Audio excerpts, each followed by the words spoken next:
This is not your typical motorcycle, nor is it your everyday ride.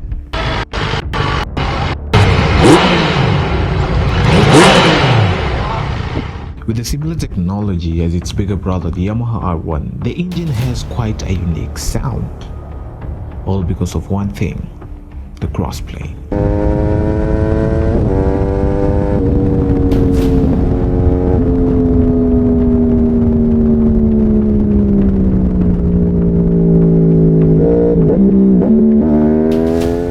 And if you've been sleeping for the past 1 minute, here's how their bike sounds.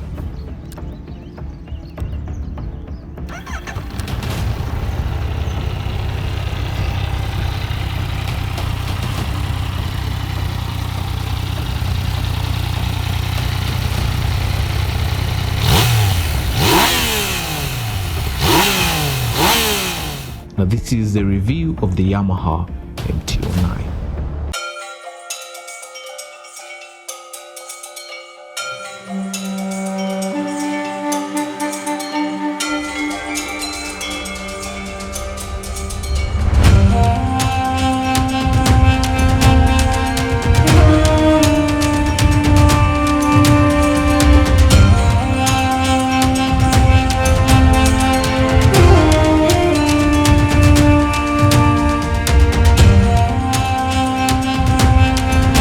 Now the Mt09 is not the first inline 3 Yamaha has produced.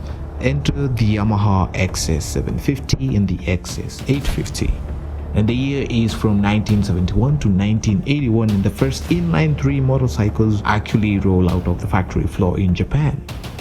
Now the bikes were nicknamed triples, well, for obvious reasons, and also they were also nicknamed as a bargain BMW. It had an inline 3 750cc motor that was supported by a Mikuni Mark 1 cab, similar to what BMW used for their motorcycles. And it also came with a shaft, hence the BMW bargain. Many years later, Yamaha decides it's time to revive the inline 3 again, and thus the Mt09 emerges. With the success of the Mt07, now they thought that the introduction of the inline 3 would actually benefit them, with an upgraded 847cc engine now producing 115 horsepower at 10,000 rpm and 87.5 newton meters of torque, which was a perfect balance between power delivery and lightness. It's very easy to mistake this behemoth of a bike to be just a mere naked sports bike. It's only until you open the throttle and let the engine scream that you actually realize the actual power of the bike. The power kicks in at around 8,500 rpm, sending you into actual oblivion, never to be seen again.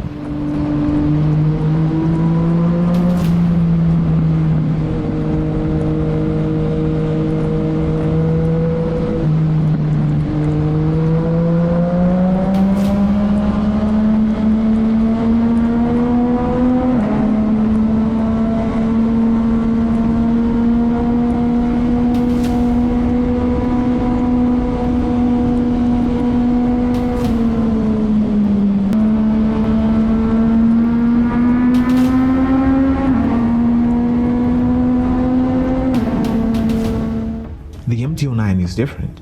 I've had the privilege of riding a few powerful bikes, yet all of this almost feels like a death trap. With the 255 kilometers per hour top speed, it actually feels like you're riding a charging bull that wants to go fast, needs to go fast, must go fast. The Mt09 requires a master of the wrists. Now, comments online of previous models suggest that the Mt09 to have quite a choppy throttle. Now, I may or may not have experienced this as I was riding, however, it does hold some weight. Speaking of weight, the bike comes in at around 193 kilograms weight with a 14-liter fuel tank, quite heavier than my Funduro with 17 liters of fuel, to be honest. Now, she is as mean on the road as she is hard on fuel. Expect a fuel economy of about 16 to 18 kilometers per liter, which isn't bad considering the sheer amount of power at your disposal. Even though it might feel heavy to some, it actually doesn't feel like that when you're on the move. Now with the 120 and the 180 size wheels at the front and rear respectively, you're actually set within its parameters to take any corner smoothly and go as low as you can without actually slipping off. Well, that's also dependent on the skill level that you're at. With such speeds, you need superb braking power. Now Yamaha installed a 298mm twin floating discs at the front, supported by 2 piston brake calipers on each side and a single 245 disc brake at the rear. Now you need only a 1/4 of an inch movement with the front brake lever, assisted with a pressure over rear brake lever, whatever, with the dual channel ABS, and this will bring the bike to a full stop. And actually rear brake actually feels a little bit softer for reasons I'm not entirely sure. When you're just cruising around or when you want to do some highway attack, there's only one feature that makes it quite special: the quick shifter. This device makes riding even more smoother and seamless, making riding more sexual and pleasurable. When you're going fast, you can actually forget about timing your clutch, as it would not be necessary. All you need is a steady grip and it will be all pops and screams going forward. The Mt09 competes with no one. It's just in a class of its own, a monster that many might want to tame but not many can. Try to tame it if you dare.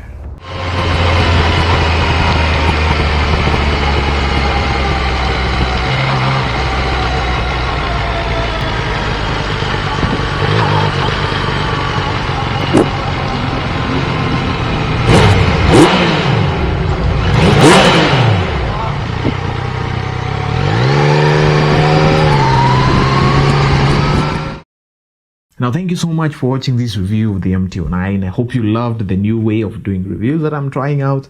I want to hear about your thoughts and comments about the bike and also about the video, whether you liked it or not, or whether you like the bike or not, whether you might want to own one or if you own one. I had a lot of fun making such a video and also trying this new way of styling. Subscribe if you haven't already. Stay safe, ride safe, and I will see you in the next one. Peace.